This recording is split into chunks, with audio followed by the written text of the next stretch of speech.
Most people who wear makeup wear mascara, so let's make sure you're getting the most out of yours. Hey, I'm maybe Burke and you're watching Makeup for Lost Time.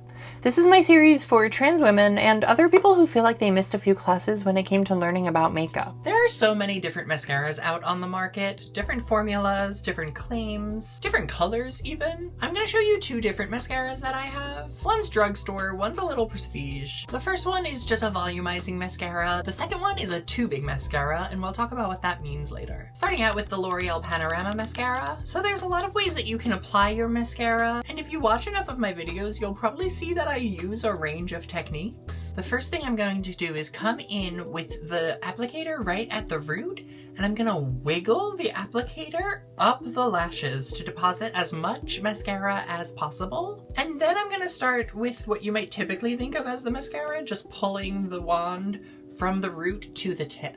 To help that out, I might blink on the mascara, which means I'm moving my eyelid more than I am the wand, so I'm blinking and kind of combing my lashes through the mascara instead of the wand through my lashes. And you'll see this gets a nice even coat and holds up to that volumizing claim. And then on the bottom lashes, I'm gonna do the same thing. I'm gonna put the applicator right on the root of the lash and wiggle it down. And then just comb through the lashes, making sure I hit every lash on that lower lash line. Now that's your typical mascara. If you want longer lashes, you can get a lengthening mascara. I love my lashes, honestly, so I go for volumizing over lengthening. But my real favorite is gonna be a tubing mascara. The difference between a regular mascara and a tubing mascara is essentially going to make a tube around each little lash. The main perk of a tubing mascara is going to be removal. When you remove a tubing mascara, it's not going to smear off the way that a normal mascara would come off. You won't get the raccoon eyes while you're washing your face. Instead, it's going to come off in little flakes. The tubes that form around your lashes